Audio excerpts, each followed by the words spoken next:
जुन्नर तालुक्यातील सांगनोरे गावाजवळ असलेल्या मेमानेवाडी येथे गेल्या 3 दिवसांपासून घरामध्ये पिंपळगाजोगा धरणाचे पाणी घुसले आहे. स्थानिक रहिवाशांना या पाण्याच्या भीतीमुळे रात्री झोप देखील येत नाहीये. निवडणुका आल्या की उमेदवार हातापाया पडून मतं घ्यायला येतात आणि एकदा का निवडून आले तर ते पुन्हा डोकून देखील पाहत नाही. एक वेळेस इंग्रज परवडले, परंतु असले राजकारणी नको, अशी तीव्र स्वरूपाची भावना आदिवासी महिलांनी व्यक्त केली आहे. माजी जिल्हा परिषद सदस्य अंकुशेठ आमले साहेब यांनी या ठिकाणाला भेट दिली, तेव्हा तेथील आदिवासी नागरिकांनी त्यांची खंत व्यक्त केलेली आहे. याच बातमीचा आढावा घेतला आहे ग्रामीण कट्टाचे संपादक भरत मोरे यांनी. पाहूया डिटेलमध्ये.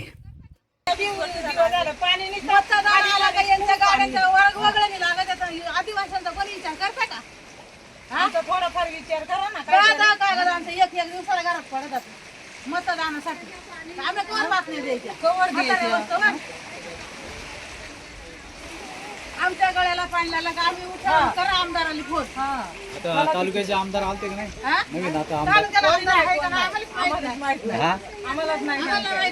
तालुक्याला प्रस्ताव झालाय तो. आता आमदार तालुक्याला प्रस्ताव झालाय. तालुक्याला प्रस्ताव झाला. तुम्ही पाणी किती खाली होतात कुठे पाणी कुठे देत आहे याचे काय विचार आहे का नाही गरिबांचा? आमचा येणं रातभर झोपत नाही त्याला बोलता येत नाही आणि पाणी इथं आलंय. आम्ही म्हाताऱ्यांनी काय करायचं? हा ह्या लोकांनी आमदारांनी थोडं पाणी खाली करावं.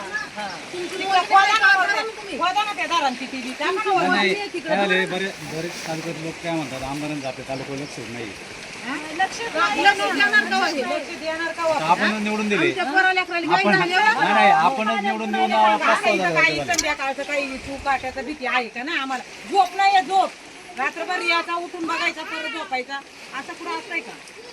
कवर बातम्या द्यायच्या शरदादाला काय सांगायचं? आता शरदादाला म्हणा अजून वर पाणी धर. आम्ही राहतो असे.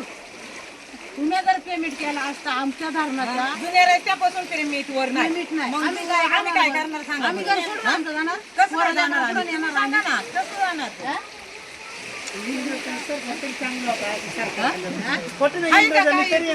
एवढं अत्याचार जुलूम केलं नसतील एवढं चाललंय.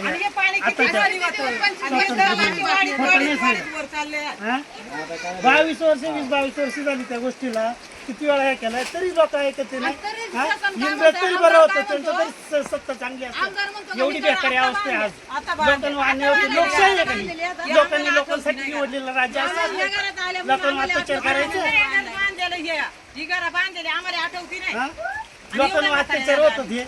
इंग्रजांचं सरकार चांगलं असं आणि आत्मनिर्भर भारत पण समृद्ध भारत आणि सशक्त भारत काय आला? लोक बुडवायला, लोक मारायला. काही गरज नाही. ते आमदारांना कुठवर पाणी धरायचं. सशक्त भारत करायचे ना आत्मनिर्भर भारत करायची. कायला भारत करायची? आदिवासी पट्टा सगळा बुडून टाकला आणि आत्मनिर्भर भारत आणि सशक्त भारत. काही आदिवासींसाठी आहे का? काही रोज उठला का पिशवी भरा बंद कर पाट्याला निस्ती घरात राहून तेवढं काम करत होतो आजपर्यंत. आम्ही अजून तेच चालू आहे आमचा. शेतीचा तर तपासच नाही. सगळं त्याच्यात पाणी बुडून गेलाय.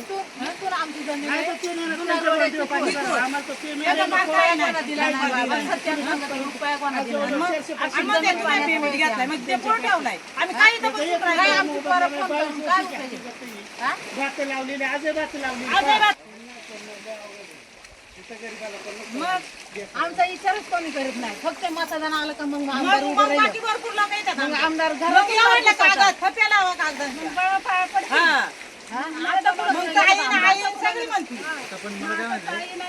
पहिल्यांदा एवढं पाणी धरले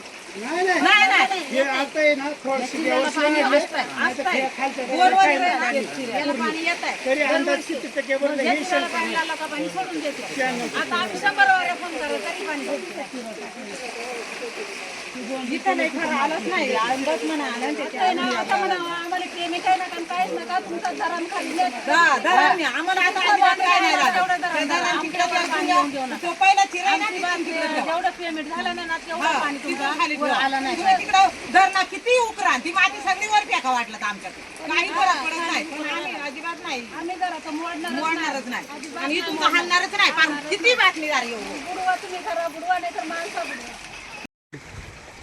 आपण सांगनोरे येथील मेमानी वस्ती या वस्तीमध्ये आज हे सर्व ग्रामस्थ या ठिकाणी उपस्थित झालेले आहेत आणि आत्ताच त्यांनी त्यांच्या भावना व्यक्त करत असताना शासनाविषयी अतिशय त्यांनी आपल्या तीव्र भावना व्यक्त केलेल्या आहेत आणि ह्या ठिकाणी बोलत असताना त्यांनी या ठिकाणी व्यक्त केलेलं आहे की इंग्रज परवडले परंतु हे सरकार परवडलं नाही, अशा पद्धतीचा अतिशय त्यांनी उद्विग्न स्वरूपात या ठिकाणी भावना व्यक्त करत असताना आणि या ठिकाणी आल्यानंतर प्रत्यक्ष वस्तुस्थिती जर पाहिली तर दरवर्षी ह्या लोकांना ज्यावेळेस पिंपळगाव जोगा धरण भरायला येतं त्यावेळेस अशीच प्रत्येक वर्षी जवळजवळ 20-22 वर्ष ही लोक ह्या ठिकाणी पाण्याला पाहून घाबरून आपलं जीवन जगत असतात आणि अतिशय वाईट परिस्थिती या ठिकाणी निर्माण झालेली आहे.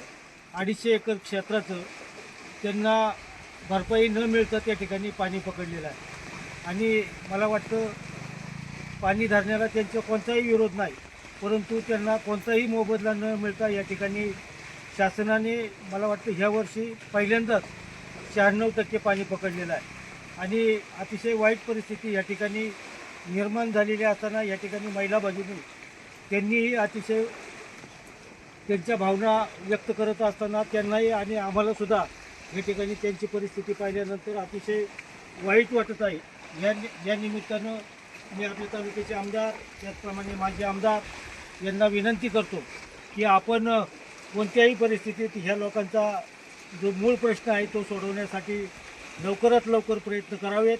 ह्या ठिकाणावरून ते घरं मोडायलासुद्धा तयार आहेत, परंतु आपण त्यांना त्यांचा मोबदला, जमिनीचा मोबदला असेल, घरांचा मोबदला असेल, तो ताबडतोब आणि लवकरात लवकर देण्यात यावा. आणि ह्या वर्षी पहिल्यांदा मला वाटतं 96% पाणी पकडलेलं आहे आणि दरवर्षी 92%च्या आसपास धरणामध्ये पाणी असतं, परंतु ह्या वर्षी 96% पाणी का पकडलं याचंसुद्धा कारण ह्या लोकांना काही समजत नाही आणि निश्चितच ही अतिशय अन्यायकारक घटना आहे आणि त्या दृष्टिकोनातून लवकरात लवकर या ठिकाणी ह्या लोकांची जी समस्या आहे ती सोडवण्यासाठी सर्वांनी प्रयत्न करावेत, अशा पद्धतीची भावना या निमित्तानं व्यक्त करत असताना या ठिकाणी आताच आपल्या तालुक्याचे आमदार माननीय अतुलशेठ बेनके साहेब त्यांच्या सांगण्यानुसार आम्ही या ठिकाणी आलेलो आहोत. तर या ठिकाणी आपल्याला ते आपल्याशी बोलत आहेत. आमदार साहेब बोला ना, ह्या ठिकाणी बातमी चालू आहे, बोला ना तुम्ही. तुम्हाला विषय सकाळी आम्ही फोनवर चर्चा केलेलीच आहे. स्पीकर चालू आहे. नमस्कार. मला सकाळी शेटनी ते मला फोटोग्राफ करत होते की सर्व बदल्यामुळं परत मेमानेवाडी मध्ये घरांमध्ये घुसलेला आहे. आता हा प्रश्न काही नवीन नाही, हा जुना प्रश्न आहे आणि प्रश्न जुनाच असल्यामुळं आजपर्यंत आपण धरणाची लेवल कधीही 90 किंवा 92% पेक्षा जास्त भरत नाही, कारण त्याच्यापेक्षा जर पूर्ण क्षमतेने भरायला गेलो तर आपल्या घरांमध्ये पाणी होतं. आत्ताच्या इरिगेशनच्या अधिकाऱ्यांच्या हलगर्जीपणामुळे 96% पर्यंत पाणी गेलं आणि आपल्याला नाहक त्रास त्या 2-3 घरांना करायला लागला. त्याचे व्हिडिओज आणि मी सगळ्या गोष्टी पाहिल्या. मी सकाळी इरिगेशनच्या वरिष्ठ अधिकाऱ्यांना ते पाठवले आणि तुमच्या या नालायकपणामुळे सगळ्या गोष्टी होत आहेत. त्यांच्याशी मला फोन झाला आणि त्यातून कसं मार्ग काढायचा, तर त्याच्याकरता आपल्याला ज्यांच्या जमिनी तिथं ओलिताखाली येत आहेत ते संपादन करून त्या लोकांची जर तयारी असेल तर त्यांचा मोबदला आत्ताच्या दरानुसार जो काही प्रचलित दर असेल, त्याचे काही गव्हर्नमेंटचे नॉर्म्स असतील, त्याचे पैसे आपण ते शेतकऱ्यांप्रती देऊ. तर ज्यांचे संपादन तिथं होणार आहेत तर त्यांचे संपादन करून त्यांचे पैसे देण्याची तयारी आहे का सगळ्यांची? संपादित करायला आहे का तयारी आहे का? म्हणजे तुमचे जे मोबदले आताच्या बाजारभावाप्रमाणे म्हणायचं त्यांनी त्यांचं पाणी त्याच तर आताच्या जो बाजारभाव त्याप्रमाणे तुमची आहे का तयारी आहे का? नाही ते दरवर्षी असंच चालू राहणार. पोरांचा विचार ना, आता धरण बांधलं म्हणलं पाणी इथपर्यंत येणारच. धरणारच आहे ते. पाणी 100% झाल्यानंतर ते बरोबर रस्त्याच्या कडे परत येणार आहे. त्यापेक्षा तुमच्या इथून पुनर्वसन दुसरीकडे झालं तर चांगलं होईल. म्हणजे हे दरवर्षी असं होण्यापेक्षा मग काय मोठं बोला, काय बोला, काय म्हणणे बोला. सगळ्यांची सहमती पाहिजे. आम्ही इथे 2 माणसांनी बोलून उपयोग नाही. नाही बाई, इथं काय तुमचाच विषय नाही, अजून पुढे ऐका हो बोला.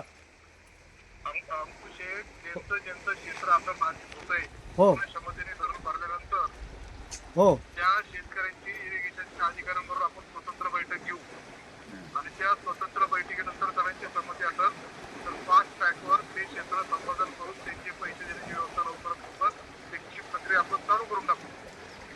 चालेल चालेल. हा पण ते आपण मिटिंग घेऊन मग ते ठरवू. त्यांचं म्हणणं बरोबर आहे की आम्ही एक 2 जण कसे सांगणार, बाकीचे कसं सांगणार, मग आपण सगळ्यांची संमती करू. पण माझी तरी विनंती सगळ्यांना अशी असणार आहे की धरण बांधताना जे क्षेत्र संपादित होत आहे त्याचं कॅल्क्युलेशन इरिगेशन डिपार्टमेंट चुकलेलंच आहे आणि त्याच्या धरणाची हाईट वर झाली, संपादन कमी झाले. त्याच्यामुळं आपल्याला आता एक ओव्हर संपादन होतं आहे त्याचा मार्ग काढण्यासाठी ते संपादन करून आपण त्याचे पैसे देऊन टाकतो. जे काय परत हा प्रश्न उद्भवायला नको आणि आपल्या लोकांना तो त्रास नको. साहेब पण आता या ठिकाणी महत्त्वाचा विषय असा आहे की आपण दरवर्षी जे 92% पाणी धरत असतो ना, मग ते 92%च पाणी धरायला सांगा. जास्त पाणी धरल्यावर नंतर हे लोक रात्रभर झोपत सुद्धा नाही आहेत. मी सकाळी त्या अधिकाऱ्यांशी बोललेलो आहे आणि त्या एक्झिक्युटिव्ह इंजिनियरशी बोललो आणि एक्झिक्युटिव्ह डायरेक्टरशी पण बोललेलो आहे. तुमच्या अधिकाऱ्यांच्या चुकीमुळे अशा सगळ्या गोष्टी घडतात तर ते त्यांच्या व्यवस्थापन काही कारवाई करायची ते करणार ते कारवाई म्हणून करणार नाही काळजी असेल तर पुढे घेतली. ठीक आहे धन्यवाद. भात बुडाले.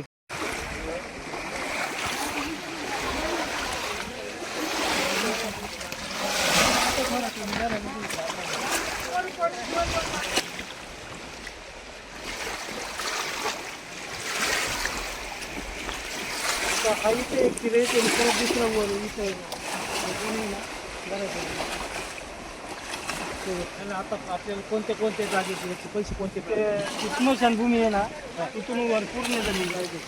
नाही जमीन जाऊ दे. तुम्हाला मोबदला कोणत्या जमिनी भेटला नाही तुम्ही पाण्यात आता ना एक वर केलेलीच नाही. असं किती जमीन असेल? तरी 250 एकर असून सगळी वाढीची 250 एकर जमिनीचा मोबदला नाही. या बाबतीत आहे ना तहसीलदार कचेरीवरती उपोषण केलं होतं. उपोषण नाही करता किती जायला 2010.